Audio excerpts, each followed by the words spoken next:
I think it's working out for him in Nashville. They're not March. They're probably one of the hottest teams in the NHL. Last year's a 6 overall.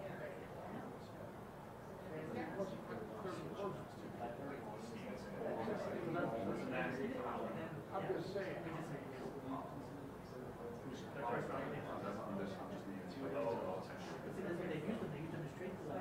But in all fairness to these guys, they're usually breaking, upper 20s to the end of the career. Some of those players are really an expansion game when they have high. Well, last Suzuki, each was Last Suzuki is right. if you would rank them, not too very much.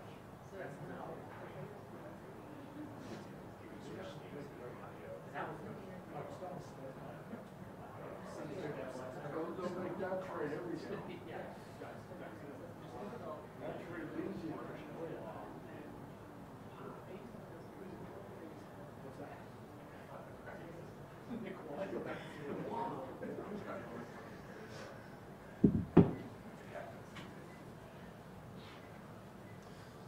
Thank you, everyone, for being here today. We'll start with a brief opening statement from Kelly before opening it up to questions. Good afternoon. Thank you for being here. Sorry to be running a bit late to begin. Want to just talk about the week that was. We're really satisfied with the acquisitions that the organization made this week. Just to summarize, most of which you know. On Tuesday, Anthony Mantha was acquired from the Washington Capitals for a second-round pick and a fourth-round pick. Size, talent, we felt, I've mentioned, I think, earlier this year, we felt that we would at some point want to add a veteran winger, and he was a player that was identified by our pro staff and a real target for us. That's why we were aggressive in terms of trying to complete that trade early, and he's a motivated player that's had a real good season in Washington. We think complements our forward group very well. Would be on Wednesday. We acquired Noah Hannafin from the Calgary Flames for a first-round pick, which is now confirmed to be in 2026. Conditional third-round pick with that, and defenseman Daniel Mirmanov. And in Noah Hannafin, we get a really high-end, smooth, skilled, great skater, defenseman. He's at the right age. He's 27 years old. He's played in the league a long time, which is why he's a free agent, a potential free agent at the age of 27. And we really feel that he is a player that's going to have an immediate impact on our team. Very well regarded across the National Hockey League. He's a real good NHL defenseman that we are thrilled to have in our organization. And then most recently, this morning, acquiring Tomas Hertl from the San Jose Sharks for a first-round pick in 2025. David Edstrom, who was our first-round selection in 2023. And in return, we get Tomas Hertl with 17% salary reduction, which puts him on our salary cap at $6.75 million. And as well, we received third-round draft choices from San Jose in 2025, 2027. Hertl is currently sidelined with a knee injury. We do anticipate that he will be available in the regular season. we'll know a little bit more with respect to that timeline once he is examined by our trainers, but we are hopeful that he will play before the regular season is concluded. And he had a minor procedure on his knee, I believe, on, I want to say February 12th, but you'd need to check that. But we're comfortable that he'll be in our lineup in the regular season. The process of how we got here, we have had a really good draft grid going into the last 3 months when you really start to tighten up what you might be doing with player acquisitions. In our draft grid for the next 3 seasons, we were missing a 4th round pick in 2024, which we traded to acquire Aiden Hill. We were missing a 7th round pick in, I believe, 2025, which we used to acquire Jonathan Quick. We had every other draft choice from those three draft years, which is really uncommon for a contending team. I think if you look around the NHL, the teams that are contending, that's capital that needs to be used to strengthen your team for a playoff run. So we were fortunate that we had a really good draft grid. And the other thing that was really helpful is we had our 1st round draft choice from 2023, which I believe we're the 3rd Stanley Cup champion in the last 10 years to have a 1st round pick. I'd like to credit our amateur staff under Bobby Lowe's for selecting a real good player in David Edstrom, who clearly was one of the key pieces in the deal with San Jose. They have done a great job with mid-round picks, finding hockey players that are developed under Will Nickel, our Director of Player Development, and allowed us to move draft picks or players we have drafted to strengthen our team. Last year, the example was Ivan Barbashev, who we'll have in our team now a minimum of 6 years for a good young player, and Zach Dean, again, another draft choice of Bobby and his staff that enabled us to add a player like that. And then from there, the work of our pro staff and our hockey operations, we feel that that is a real competitive advantage for our organization, the talented people that we have in those areas and the work we do. And a lot of these things come down to doing more work than other people. And I really appreciate the efforts of all of the people that I'm touching on. We identify players of interest. That's a process that begins before Christmas. We tighten that up as we go along. Contrary to popular belief, we don't go after every good player. We go after good players we like, good players we identify, opportunities we identify. And this week we were able to acquire each of the 3 players that we wanted to bring into our organization. It doesn't always work that way. You can do the exact same amount of work. You can, have a similar process, and sometimes trades don't unfold for one reason or another. This year, we feel really good that it did. We wanted to help our team. Our recent play hasn't been good enough. We know that. We'll fix that.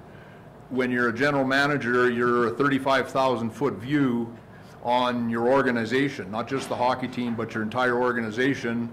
We can't let the fact that we lost a game last night change anything about what we're doing. It's a lot broader perspective than that.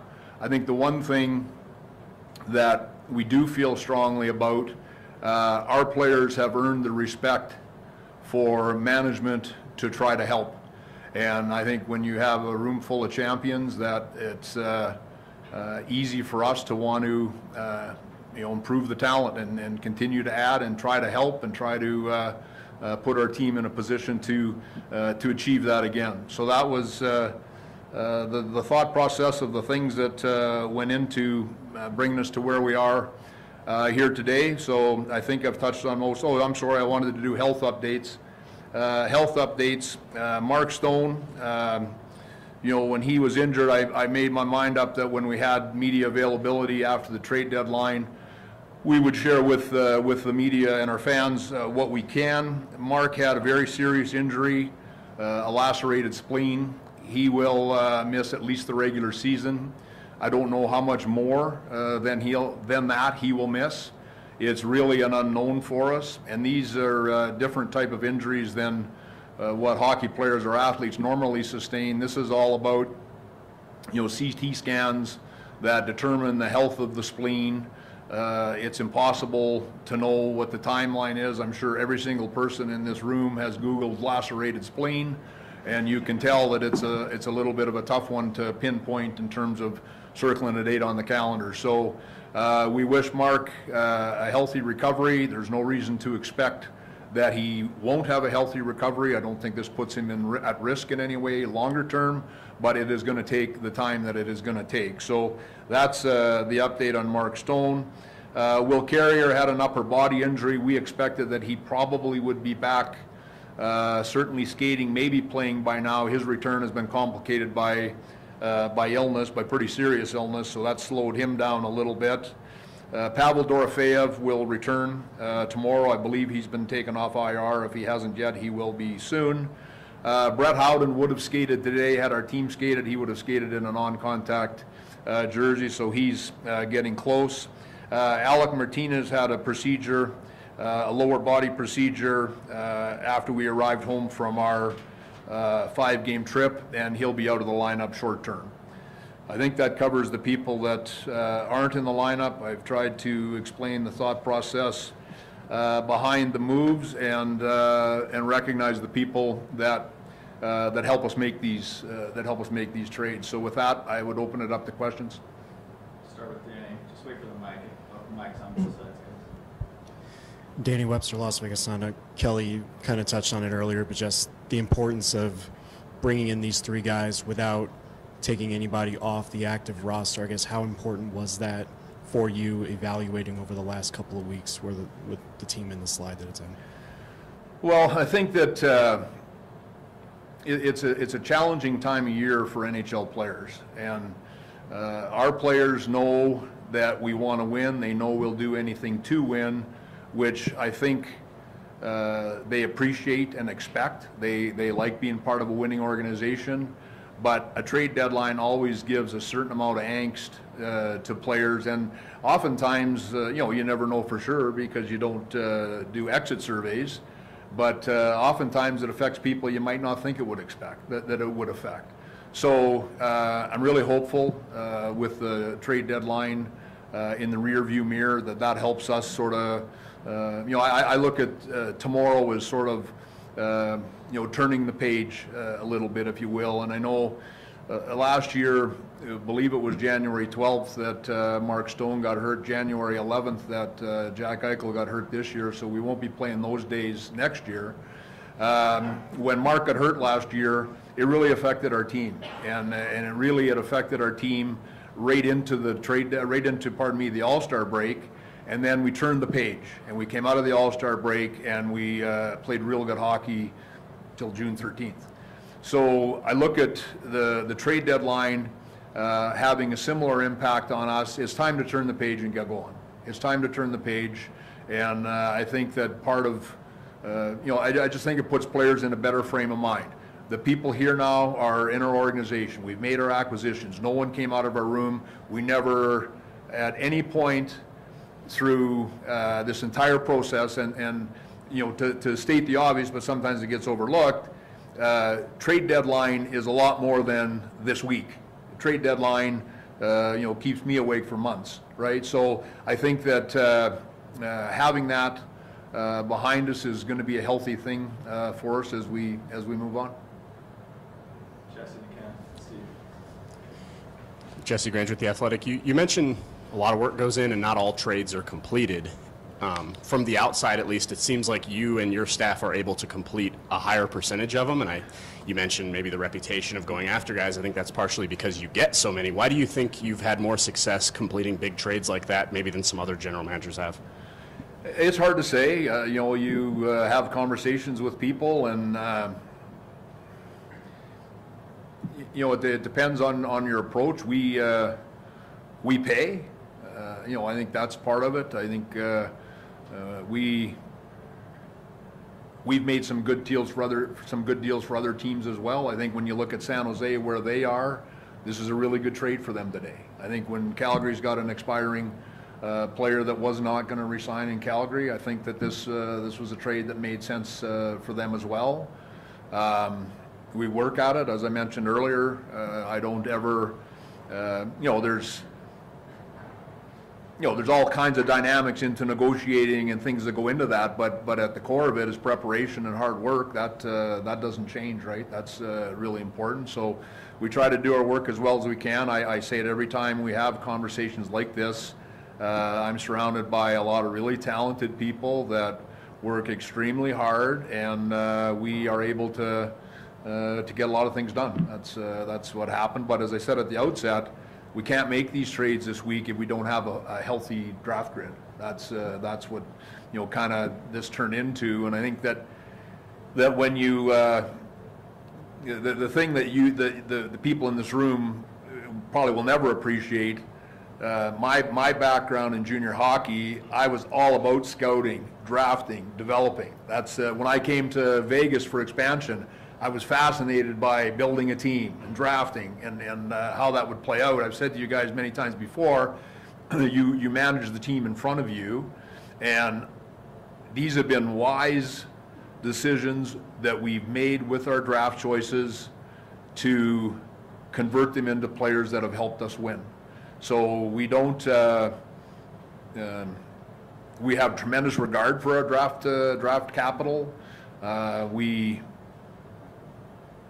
make these decisions very carefully and judiciously, but we think when, for example, you have a Thomas Hurdle that's under contract for 6 more years, you're going to have to nail your draft choices to ever come close to putting that into your lineup. And then you have to also factor in where your team is. And the real good example I used last year, Zach Dean, we project to be a player very similar to Ivan Barbashev. Ivan Barbashev was 27 years old, and we're trying to win the Stanley Cup. So, I think that's part of it, I guess, is assessing the value of the assets that you have. And I think a lot of teams do this, Jesse. We've been fortunate that we've been able to make some trades that have been very helpful. Ken and Steve. Ken Wilkieson, MnDOT Vegas. When you made the trade for Hanifin, there was a condition in there that if that first round pick is used up, it'll go to 2026. When you made that condition, was Hurdle the one that you were thinking at that moment? We had already had our 25 first round pick in discussions with San Jose. Didn't feel that it was fair to pull that out of discussions that we'd have with San Jose, so had to explain that to Calgary. Obviously didn't share the discussions that pick was part of, but just that could happen.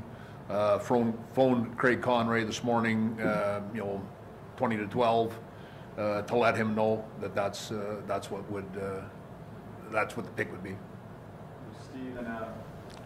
Hi, Kelly. Steve Carp with the Where's your Sporting phone, Steve? Tribune. Not in my pocket and it's off. You're just going by memory today, are you? No. Okay. Oh, it's on. I see. Okay. Yeah. 2 things. One, the salary retention angle to all 3 trades. Yeah. How were you able to get that without having to give up a current player on the roster? I know Miro went to Calgary in the Hanifin thing. And as Hanifin is also, on an expiring, I believe? Correct. Yeah. There was talk that you guys were trying to get an extension done before the deal with the Flames.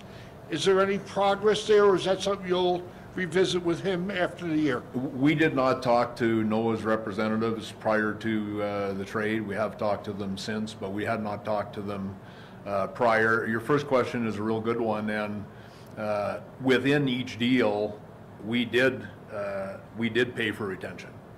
And when you look at the San Jose deal with the retention of 8.14 to 6.75, there's a pretty significant financial component to that, but maybe even more so, it's for 6 years. So part of the return that San Jose received was completely linked to the retention piece there. Noah Hannafin is an expiring contract. I think if you look at the trades around the NHL, a lot of the players being traded on expiring contracts, teams are more receptive to retaining 50% to effectively grease the wheels for trades to happen. The broker idea, which you see more and more, which is one I think we were maybe the first team in the NHL to do it years ago now, much more common, is again to cut that cap hit in half again. So that's what we did with Noah. And what we were really working to do is to complete these trades so that everybody could fit into our lineup and play. So that's why we pay a 5th round pick to Philadelphia to be able to bring Noah in. What's he at, 1.25 or just under? That's why you do it that way. And again, that's part of the compensation that goes to Calgary and also to Washington with Anthony Mantha. But certainly the Hurdle deal standalone, because of the term, would have been a much bigger part of the package that went the other way in his case. Adam Hill, Las Vegas Review-Journal. I was going to ask about a Hannafin extension too, so I'll pivot and say, when did you come about to know that Hurdle could be available? So many guys were talked about, but guys that are under contract for a long time aren't necessarily usually on the market. So how did that come about? And then also the recent play of the team, how much did that weigh into your decision making the last week? Both good questions. The recent play doesn't come into play. You have to, we're all happier when we win the next day than when we lose, but you have to have the perspective that this is, a way bigger decision than the day-to-day, right? It's far more outreaching than that. I think with, sorry, Adam, your question again, the second part? I guess how did it come to be that Hurdle that you knew was available? Yeah, sorry. We talked, we had, Thomas Hurdle, I don't know if it was part of the release or not. Thomas Hurdle had a full no-move contract, I guess is probably publicly available. We approached San Jose before he got hurt. So it was that long ago that I talked to San Jose. He got hurt, and that, certainly, changes the dynamic. First of all, we didn't know how badly. So, once we had a little more feel for that, we re-engaged, and Mike and I talked about this a lot. We had to involve his representatives because of the no move, and the team had to go to the player. Like it was a deal like that gets pretty complex, especially to Steve's question with the retention, with the term, and all of those things. That one is one that we had to work at for a long time. Vince Sapienza, Foxfire Las Vegas. Just to kind of piggyback off that, you've obviously had a lot of viewings of Thomas Hurdle over the years. So I'm curious, is timing just a lot of that in terms of, hey, this is a guy that could fit with our core, especially with his term and contract and where this group's going? Well, my comments to Thomas Hurdle were, Thomas, if you play as good with us as you did against us, we'll all be happy. So he's been a player that we've had tremendous regard for. You know him because he's in the division. You know him because he was a younger person as part of what was a tremendous rivalry. I think that he's going to be a real good fit for us. I think, and again, we have a real good feel for him. Our pro scouts had lots of viewings on him, but. I ran into Derek England at lunch, and you can't move the guy. Like he just he just remembers him so well, right, from playing against him. And he's one of the things I never mentioned, and it was true of Barbashev last year. We said it this a year ago. Barbie was a little different than what we had. So is Thomas Hurdle. And the size, the power, the net front presence, the puck protection. He's elite in those areas. He really is, and I think that it complements what we have, no different than we felt Ivan Barbashev was different than what we had. That was an important reason behind our interest in those players. Thank you, Kelly. Thanks, everyone.